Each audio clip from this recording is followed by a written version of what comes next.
All right, Linda, help me, Linda. I know I'm being set up at work. I know they're sending me evil spells from my mother-in-law. Somebody's got to help me, Linda. Do you know a voodoo priestess can stop my mother-in-law from wishing me and my husband terrible things? First of all, yes, there are such things as voodoo priestesses. Yes, I happen to know some psychics that probably do bad spells. But let me start it off this way. You can beat them. White always wins over dark. Never mind. Let me put it to you this way.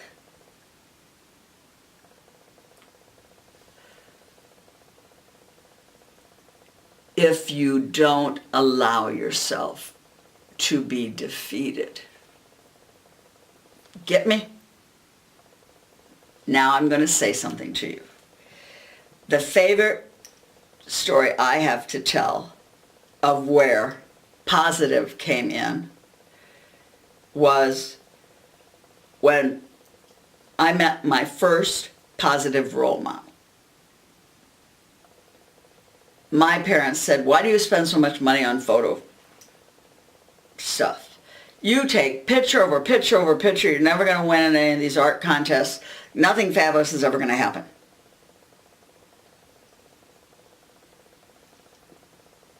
Well, it was a lot of money. The cameras do cost money. I didn't win in any of the contests I went to in the first couple of years, so I kind of gave up. Because after all, they did control what I thought of myself. Then I went to a Woman's Day out at Swick, where I got my degree from, that they said I couldn't get. Proved them wrong. And I met one of the newscasters from our area.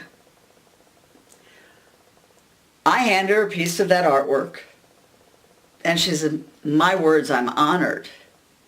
What a wonderful piece of artwork. So you're an artist?" And I went, "I'm a wannabe. I'm really a librarian." And the lady with me said, "And she's a psychic, and she's a healer, and she's a teacher." And the first thing out of this wonderful woman's mouth, whose picture's right up there, was, "Then you don't lack talent, as you said. You just lack the ambition to introduce yourself as to who you are. Don't do that anymore." Her speech was, which I'm trying to figure out right now, as I'm standing here about to talk to you about what she said, was, "What's your fortune cookie?" She was in my racket, giving out fortune cookies to everybody. I'm not too sure I like that, but it turned out to be a good one for me. I won a wardrobe consulting fee. My hand was up like this. The other hand was handing her the picture I gave to her. She said, "Oh, I'll pick out your fortune cookie for you." She picked it up, sat in front of me. She gets up on stage and she says, "I met a wonderful young lady here. She is an artist. Here's the piece of artwork. I know it's little, so everybody can't see it, but the people in front can see how beautiful it is. I would like to have Linda open her fortune cookie for me and read it to the crowd." I opened the fortune cookie, looking down at it as if she was a psychic like me. The fortune cookie said, "You don't lack talent, just ambition." She then said to the crowd, "I think Miss Linda would like to throw that away." She then said to the crowd, "Or Linda could turn it over if she doesn't like the hand that's dealt to her, or the way people are talking to her, and write what she believes about herself on the back." So from that day on, I realized that is what I needed to do. Then, after a few more people had given their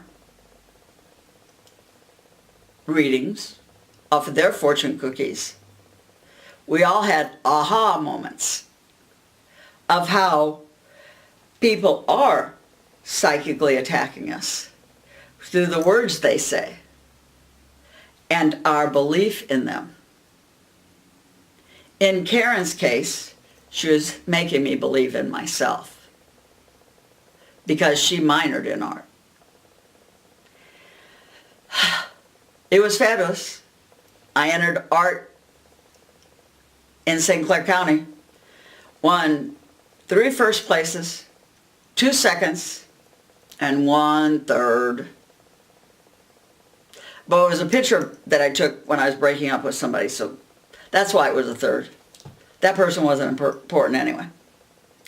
Later, 4 years, I went to a walk to tell you how fortune cookies work. Opened up a fortune cookie before I took the walk that she'd be hostess of. And the fortune cookie said, "Your smile is the key to your identity." She walked over and said, "Hi. Oh, I thought you were Linda Humphries." And I said, "Yes, I am. I just turned my hair blonde like yours." So that fortune cookie played out. But in the process, I got to tell her about entering the art in contests, giving the art to my clients that needed a boost so they could meditate with it. So, as she said to me, if you don't like what's been dealt you, flip that future around and change it. She talked about her first job. She walked in, the guy said, we have another girl working for us. I can just see what's going to happen now." He was the head of the whole thing. 6 months later, she was the head anchor. He was her cameraman. Not too cool. But I will say something to you. The reason I never wish anybody harm comes from the speech she gave us. And the speech my great Aunt Julia gave me, my Aunt Maudie, my great Uncle Nicholas, my Uncle Alex gave me. If you wish someone harm that has done you harm, or you get some voodoo priestess or some psychic that does spells to give you a spell to do back to them, then you are wishing them the same they wished on you. She's won many awards. I've changed many a life. So wishing harm doesn't work. But the more somebody wishes you bad, the better your karma is for you. So on my job I had before I retired, I could hear the people talking about me 2 floors below me on their break. On the days that I let it get to me, oh God, my blood sugar level would go from being 90 in the morning to 350. My blood pressure, we won't even talk about how high it used to get. I passed out the one time and drove into the steps at Cathedral. I wasn't going up there to pray. I was just going because I knew what was being plotted or what was being said about me. I was giving power to the negative. I drove to my Aunt Maudie's house that weekend, and her and my Uncle Alex had a 3-hour talk. And then I realized I was giving power to people that felt nothing for me but harm, wanted nothing but for me to continue to miss work by being sick, so I would not be there. So when I started the I don't care, and sitting with my legs crossed at the ankle so I didn't take in the energy, tapping my crown chakra, my forehead chakra, and the back of my throat, and saying, third eye, don't listen to downstairs. God, don't let me be psychic while I'm here, unless my life's in danger.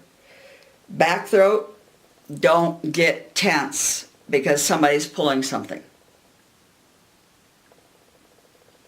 I would go home and immediately get phone calls, booking me for parties, booking me for psychic fairs, booking me for things, and the money was coming. 10 months before I got my retirement, I retired. Oh my God, it was awful. All of my friends were nervous. Everything was terrible. What are you going to do with no income for 10 months? Young man, 4 years old, said, you can't see the picture, but he said, I know John Paul talked to me last night, and Aunt Linda, Jesus and John Paul are going to make sure you have enough money to survive. During my 10 months of having no income, I bought a new SUV and windows for my house. And you guys can't see these windows, but my house was built in 1862. So these windows are taller than I am, although most people are taller than I am, but the windows are taller than I am. All because of the karma. When you do good and you wish no harm on the people that have done bad, good karma comes to you. Now, I do have some people that are being targeted at work, and what I tell you to do is, when your boss is deliberately setting you up to fail in projects, you email them back.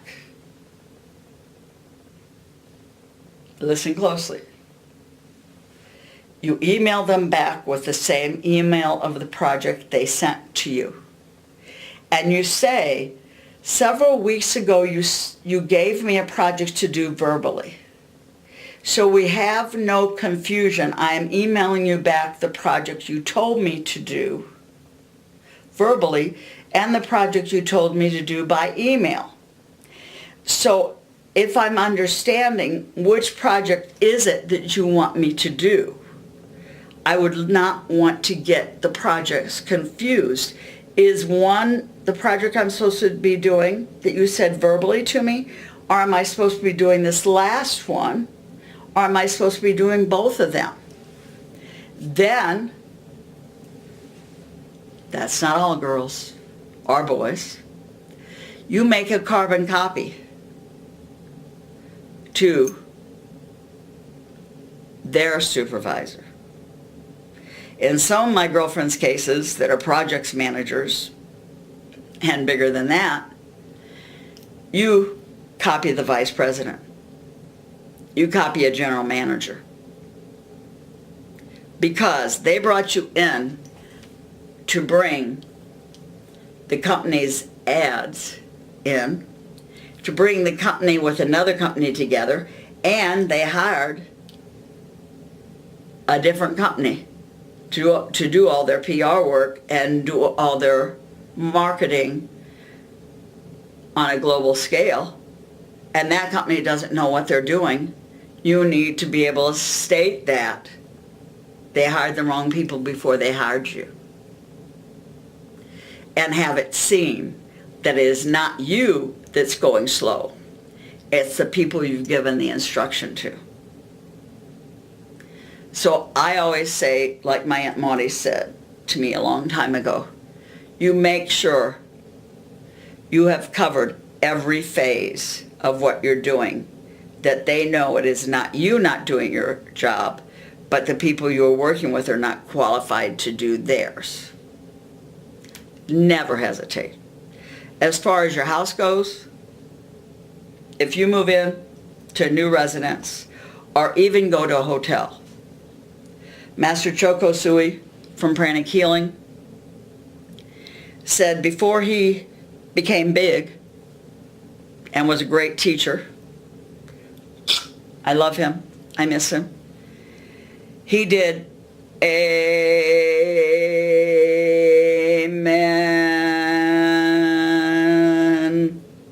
because it cleans, it clears. Some people that stay in these hotels have a lot of hatred in them. They have a lot of anger in them. The business meeting didn't go so well. their wife's at home having an affair with their best friend, and they know it, but they still went on the vacation anyway, or they still did this, they still did that, whatever. We don't care. The issue is you don't know the energy that's left in a hotel room when you enter it. You don't want to set up a smoke alarm by doing sage. Oh, let's sage. Let's get a big bush, set it on fire, and run it back and forth across the room. I really don't like smelling it, so please don't do it to my room. Okay? I use the oil. I love that instead. Put it in a mist or 2 drops and go around the hotel room.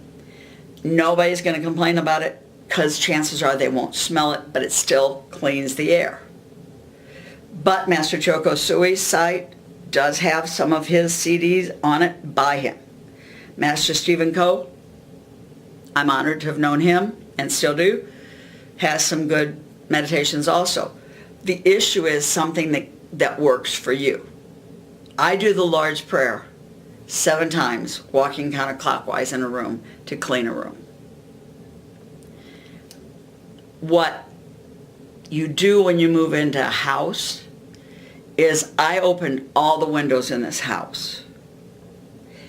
I knew the man had abused his wife by the gunshot holes in the wall. That's a little bit obvious, guys. Unless they were trying to shoot some quail or something were flying around in my house, I think it was obvious. So I had a lot to clean.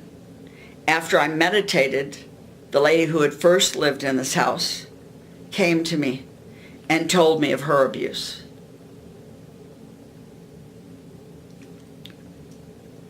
My heart was broken. This is a beautiful home with a beautiful fancy staircase. I took down the brass lamp that was hanging, the chandelier that was hanging, and the pretty hand-painted blue sconces and boxed them till a day I can have them re-brassed and put back up again and re-electriced. And she has thanked so many of my clients for what I've done for this house that can speak to her, and for what I've done renting rooms to women that need help and need to be started over from their abuses. But one night, and I hadn't seen him all the while I lived here, after I'd cleansed the attic ways, I guess I got her husband roused up. And he came out and told one of my renters, "You're not going to be able to stay here. You're too weak. She can't protect you. I'm going to get you to go back to your husband." Never say I can't help anybody. Miss Linda got mad.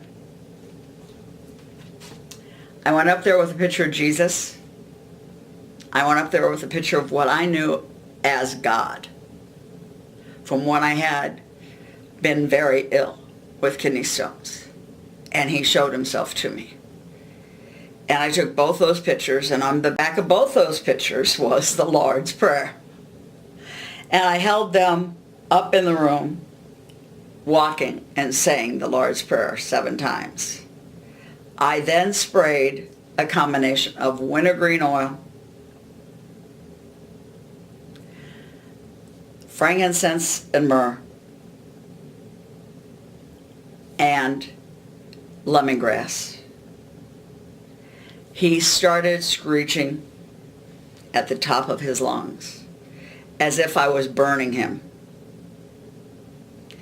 What those combinations do is anyone who is sending evil thought, evil word, evil doings to you in thought, word, mind that has passed, is it burns the soul of them. It will not stop them from being on the other side. That's not the purpose. But it will stop them from ever entering your home again. And because I knew he came in through that room upstairs, which used to be his, according to the wife, I just saturate that area every time I have a new roommate come in. I also have a house that is north, west, east, and south perfectly. So I have healing stones of protection in the top of the house, on the north, east, west, south sides, perfectly, to put a pyramid of protection over the house. And because my house sits that way, when the sun comes up from the east, they are charged. When the sun goes down in the west, they are charged. When the moon comes up, they are charged. So I charge my stones, as everybody should that have stones of protection. But remember, if you are with people that are saying negatives and talking, oh, you just don't want to know what it's like to be with my mother-in-law. I just can't stand her, and she's always complaining, and she's griping, and she's moaning, and then I go to work, and half the people I work with, they don't like each other. It's so awful.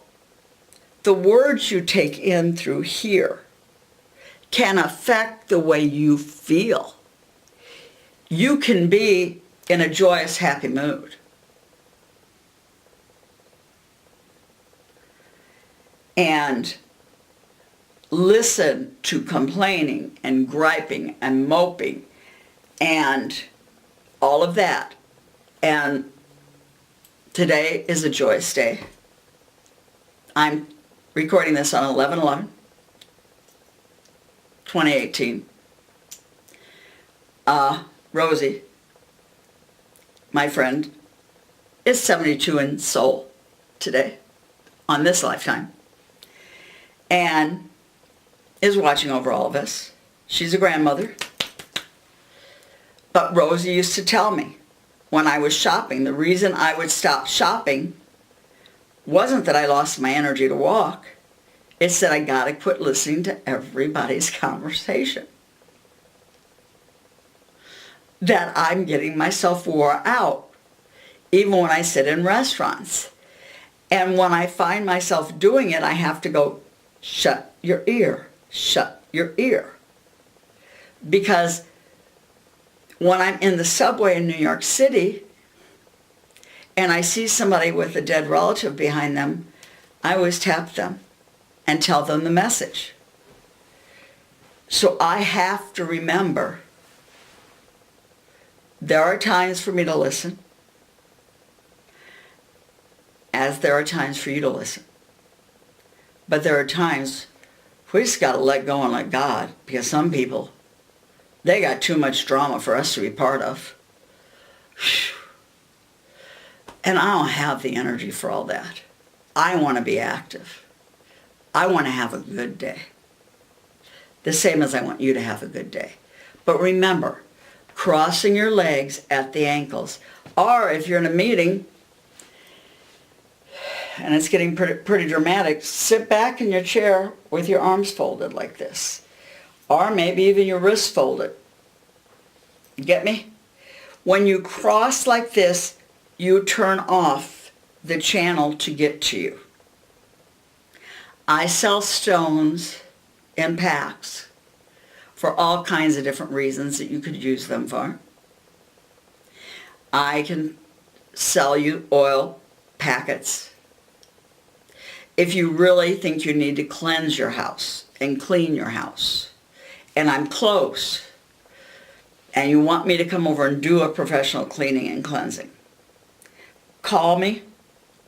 Let me talk over what's going over with you.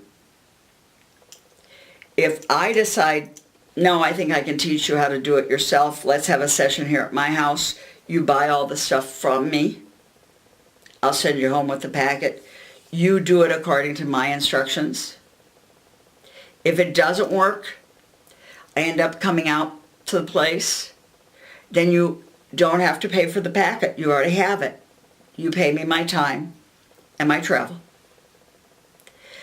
But as I said, I want to bring peace to everybody's house.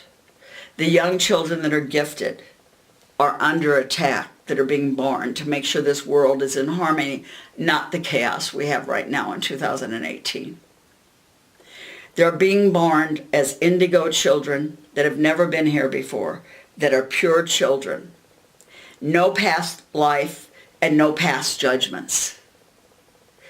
And they are touching people in the face that are sick. They're touching people that are worried about money, people that are worried about prejudice, people that are worried about homophobia. And they're letting them know that they love them purely. I had one little boy that came to my house, and his mother was worried about his uncle, whether her brother died and had pain when he died or not. Terrible accident. And the brother's a smart aleck, so he's pulling on the halos that are above me that show or a camera picture that's on my website. And the little boy goes, "Mom, he's hurting Miss Linda. I'm 4 years old and I can tell when somebody's hurting. God gave me a gift." And that's exactly the way he looked, exactly the way he said it. And she goes, "What are you talking about?" He goes, "He's pulling those circles that she has over her head that are gold. You can't see them because you're not like me. I'm gifted." And he meant every word he said. And I said, "No, your uncle is just being cute." He goes, "But your head is moving, so that's gotta hurt."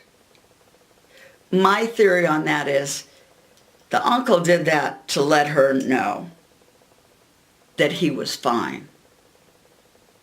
Being killed in the accident he was killed in didn't make him less of a problem person.